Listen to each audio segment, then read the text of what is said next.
They truly seemed to believe they were untouchable, wrapped in designer labels, lit by constant camera flashes, and shielded by the illusion that fame offered immunity from consequences. They crafted empires out of carefully curated chaos, glamorized dysfunction masquerading as brilliance. And for a time, the world bought into the spectacle. Their lives appeared too extravagant, too influential, too flawlessly orchestrated to ever truly unravel. And yet, here we are, watching it all come apart, one headline at a time. At the heart of this unfolding storm is Sean Diddy Combs. Once the embodiment of hip-hop royalty, now the central figure in something far more disturbing than celebrity scandal. This isn't just a tarnishing of reputation. It's a dramatic collapse through layers of long-buried decay. His empire isn't merely stumbling, it's being taken apart piece by piece. As investigators peel back the layers, one name continues to surface: Kim Kardashian. And this time, it's not about a social media spat or the usual tabloid fodder.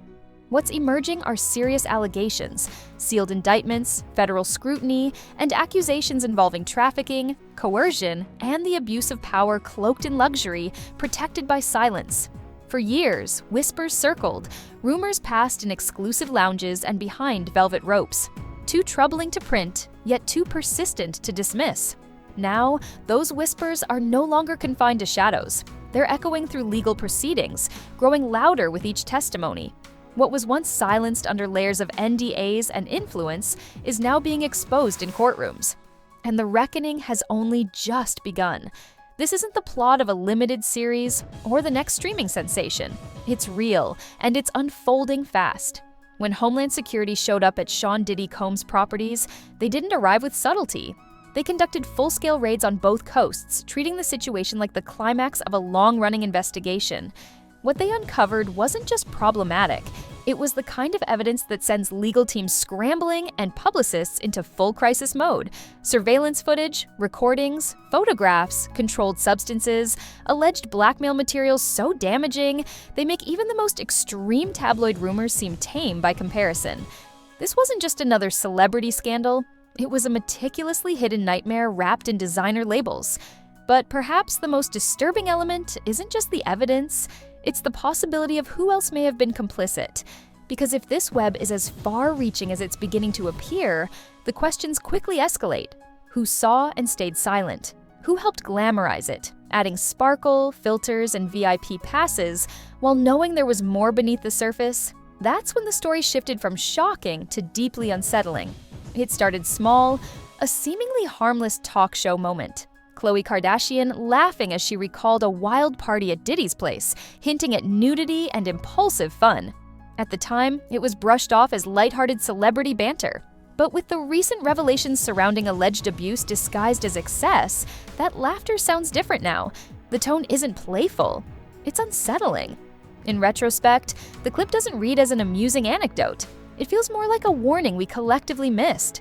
Then came the Met Gala revelation, a story that felt too surreal to be real, yet impossible to ignore. Megyn Kelly, of all people, described a scene straight out of a psychological thriller, an unsettling incident in a women's bathroom allegedly involving Diddy and a member of the Kardashian family. It's the kind of story that once would have been waved off as tabloid fodder. But now it feels like one more disturbing puzzle piece sliding into place. And the bigger picture it's forming is one that's as alarming as it is impossible to look away from. This wasn't whispered about happening in some shadowy, off-the-grid location. It was said to have occurred in plain sight. A room full of stylists, handlers, assistants, people whose job it is to observe everything and speak of nothing. If something like that could unfold in a space saturated with cameras, curated perfection, and luxury branding, the more haunting question becomes, what happened in the places without cameras? Because this story isn't slowly unraveling anymore. It's breaking wide open. More leaks, more testimonies, blurry footage, quietly circulated internal documents. And as the headlines mount, the silence from Kim Kardashian and her inner circle has become almost deafening. An absence of response that, to many, speaks louder than any carefully worded denial ever could. Then came the unfollow. Subtle, but in today's world of celebrity, it was basically a public statement. Kim quietly severed her social media ties with Diddy, and suddenly, legal threats began flying like confetti at a high-profile lawyers' gala. But let's be real. If there truly was nothing to hide, why the frantic scrambling as if the building were on fire? And then came the women. The former assistants, employees, and survivors who decided enough was enough. Their stories aren't messy, they're harrowing.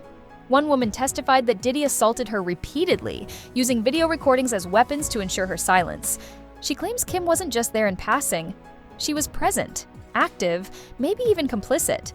Suddenly, this story isn't just about Diddy's unraveling. It's about an entire machine, a system built not just to exploit power, but to entrench it. A perfectly engineered ecosystem sustained by influence, protected by fame, and greased by carefully orchestrated silence. The kind of system that doesn't just thrive on complicity, it requires it. And as these stories pile up, the usually omnipresent Kardashian media engine has gone strangely, eerily quiet. Kim's posts started to feel stiff, like someone handing her a script she wasn't quite sure how to deliver. Khloé's captions grew weirdly offbeat, as if a ghostwriter was trying too hard to keep up appearances. Kourtney vanished into the familiar safe haven of brand deals and lifestyle blogs, less scandal, more avocado toast. Kendall and Kylie, they faded into shadows, disappearing behind carefully curated facades. And then there was Kris Jenner, the ultimate puppeteer of their media empire. She completely dropped off the radar, like she'd decided silence was the best PR strategy money couldn't buy. Even Kanye stopped talking. And maybe that's the creepiest twist of all. For years, we wrote him off as unstable, chuckling awkwardly at his public tirades about Diddy, Kim, and Kris. But now, those rants read less like delusions and more like grim prophecies. Maybe they always were. Maybe he was screaming into a void, and the world just didn't want to hear the truth echoing behind the noise. Now federal courtrooms are reverberating with those same warnings, but the silence remains stubborn, loud, and suffocating. Except this story doesn't wrap up neatly with a raid or a press release. No, it's sprawling, stretching into places the public rarely glimpses. Because beneath the perfectly filtered glam, the endless brand deals, and the Instagram-perfect smiles, there was a complex machine at work. And now, for the first time, we're starting to see its blueprints. We're uncovering the missing puzzle pieces, the tangled web of influence. This wasn't just socializing at cocktail parties. Diddy's brands were deeply entwined with Kardashian businesses. There were backroom deals, collaborations that the tabloids never caught wind of, private parties where investment talks happened under the radar. It wasn't just a friendship, it was a power play, a carefully choreographed dance between two empires whose stakes were far higher than any headline could capture. If prosecutors really start following the money trail, they might just discover the Kardashians weren't merely sipping champagne on the sidelines. They could have benefited directly, maybe even with some strategic savvy. The so-called grooming circuit, young influencers slowly corralled, handpicked by trusted insiders, some allegedly tied to the Kardashian circle itself. If that gets proven, it doesn't just paint them as oblivious bystanders, it casts them as gatekeepers in a disturbingly well-oiled machine. Meanwhile, the digital cleanup operation is in full swing. Entire swaths of old content, photos, blog posts, show clips, have mysteriously evaporated. Not some random deletion spree, but a professional scrub down that experts say is the kind of preemptive move only made when legal fallout is looming. This isn't panic. This is cold, calculated strategy. Enter the fixers, shadowy figures with no public profile, quietly coordinating NDAs, security, transportation logistics. And here's the kicker. Many of these fixers worked with both Diddy and the Kardashians. Call it coincidence if you want, but the evidence screams shared infrastructure. And if that's the case, it cracks open a whole new realm of accountability. Take Khloé's trauma, for example. Her infamous car accident, once shrouded in mystery, is now tangled up in fresh claims suggesting her injuries may have mirrored those of someone else, someone who supposedly collapsed at a private party. Suddenly, the web looks even darker and more twisted than before.